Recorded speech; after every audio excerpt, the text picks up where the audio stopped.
Nous sommes tous largement informés sur les impacts que peuvent générer les activités humaines sur notre environnement et notre santé. En revanche, connaissons-nous les avancées mises en place, notamment par les agriculteurs, pour participer à la reconquête de la qualité de l'eau et favoriser la biodiversité? Le bassin versant de l'étang de l'Or est un territoire très attractif, proche de Montpellier, qui accueille un grand nombre d'exploitations agricoles aux filières diversifiées. Rivières, nappes souterraines et étangs de l'Or subissent la pression de cette forte présence humaine, avec ses pratiques urbaines et agricoles. Ces milieux naturels d'exception et ces ressources en eau souterraine potable doivent être préservés. Il y a quelques années, on trouvait encore beaucoup de molécules de pesticides dans les rivières. Aujourd'hui, la situation est plus mitigée et on voit une amélioration, même si les pesticides sont encore très présents. Les acteurs du bassin de l'Or se sont fédérés autour du CIMBO pour faire un contrat de bassin versant qui vise à protéger les milieux aquatiques en général et la biodiversité. Nous avons notamment porté plusieurs actions agricoles, dont des mesures agro-environnementales, qui sont donc des contrats à l'image de cette parcelle qui est en zéro pesticide. Pour réduire la quantité de ces produits, ou même les supprimer complètement, des agriculteurs, comme Sébastien Ponce, ont choisi de convertir une partie de leur exploitation à l'agriculture biologique. La reconquête de la qualité de l'eau passe par des changements de pratiques culturales. En effet, les pesticides de synthèse utilisés sur les parcelles agricoles se retrouvent en partie dans les eaux souterraines et les rivières. Au niveau de la qualité de l'eau, l'impact ne peut être que positif du fait qu'on ne mettra plus de produits de synthèse, donc l'effet ne sera que positif. Alors au niveau des pratiques différentes, il y aura le travail du sol en totalité avec un enherbement. Jusqu'à maintenant on désherbait un rang sur 2, maintenant on va laisser l'herbe, on va faire un enherbement naturel.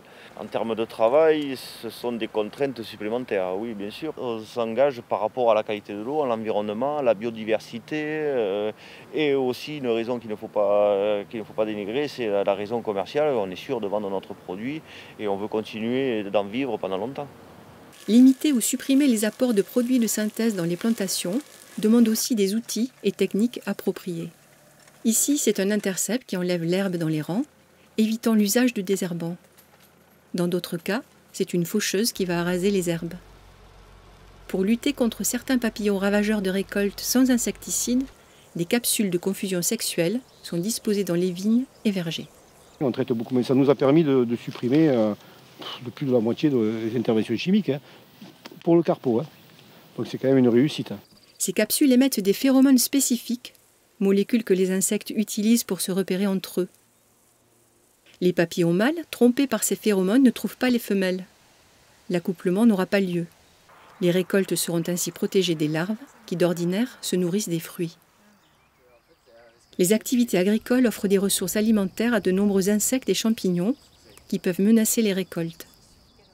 Cependant, le monde du vivant peut aussi être un allié des agriculteurs. Par exemple, les chauves-souris sont de grandes consommatrices de papillons ravageurs de la vigne et des vergers. En fait, on redécouvre le rôle d'auxiliaire agricole par rapport aux chauves-souris. Derrière, il y a une première étude qui est sortie en 2012, donc oui, c'est pas très vieux, de Michel Gier, qui lui c'était plus par rapport au Caporcaps, Tordeus d'Orient par rapport aux pommiers. Et de là, on a extrapolé par rapport aux Eudémis et aux Cochyllis, qui sont les vers de la grappe. Un plan départemental a permis d'installer des abris à chauves-souris. Favoriser leur installation à proximité des cultures permettrait de diminuer les traitements. En l'occurrence, ici, c'est des parcelles qui sont en bio. Donc au niveau traitement insecticide, on est assez limité. Donc c'est vrai que c'est un complément qui peut nous être fort intéressant et on va voir sur le temps. Des nichoirs à oiseaux sont aussi posés dans les champs. Les agriculteurs représentent aussi un soutien au redéveloppement de la biodiversité. Dans certains secteurs, comme ici à Guzargues, la vigne en plein cœur de garrigue permet de garder les espaces ouverts, créant des micro-écosystèmes favorables à certains insectes ou plantes et ménageant des coupe-feux très efficaces. Les activités d'élevage permettent de maintenir les paysages ouverts en limitant l'envahissement par les broussailles. Que ce soit en bord d'étang, en zone périurbaine ou en garrigue, par leur action de pâturage, les troupeaux contribuent à l'équilibre d'écosystèmes diversifiés. Alors, ce secteur est favorable à l'élevage pour le système extensif qu'on peut pratiquer dessus, le système transhumant. On a des systèmes de parcs de nuit où on va faire stabiliser les bêtes et qu'elles puissent forcer sur les milieux. C'est-à-dire on va faire des parcs de nuit à des endroits où les milieux ont besoin d'être vraiment réouverts. Et on retrouve des plantes endémiques qu'il n'y avait plus. Des milieux qui n'étaient pas favorables pour l'agriculture, on va dire conventionnelle, céréalière, viticole, comme les garrigues de Saturargues, là où on pâture, où c'est des milieux où on ne peut pas faire autre chose que de l'élevage, où il y a des espèces à protéger, comme le lézard ocellé. À ces endroits-là, le pâturage est nécessaire. Parfois, la cohabitation est plus complexe. La nature peut être source de ravageurs qui détruisent les récoltes. Des solutions alternatives aux modes de culture conventionnels utilisent la diversité des espèces présentes qui deviennent de véritables auxiliaires.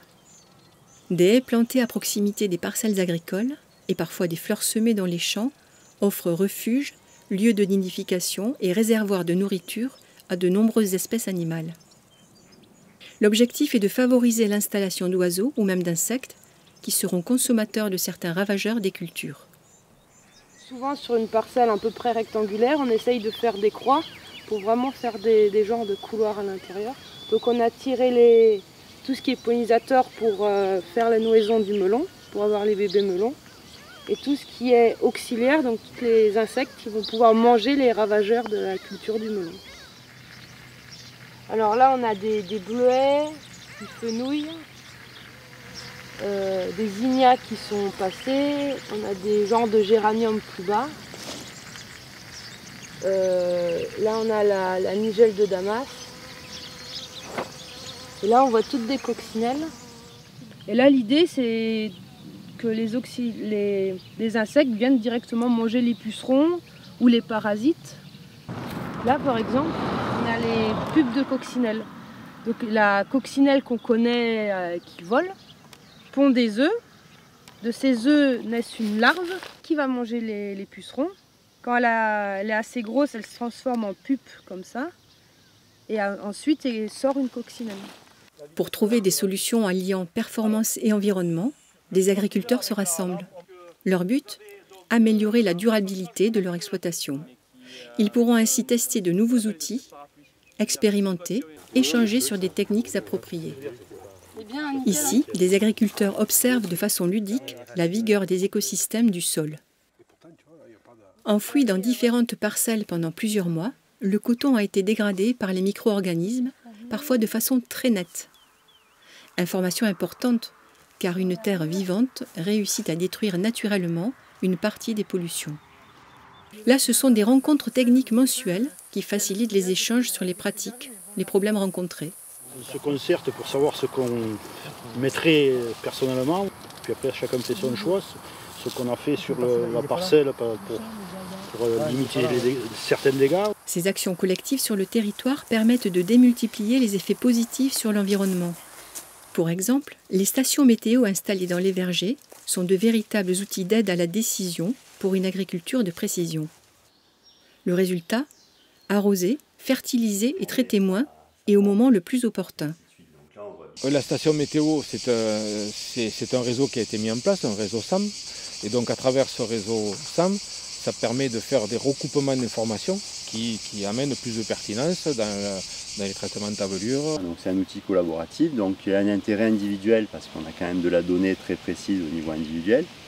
Au niveau collectif, cette donnée peut être aussi mise en commun et servir pour améliorer justement ces modèles. L'expérience qui est menée individuellement dans chaque exploitation, elle est au service de la collectivité.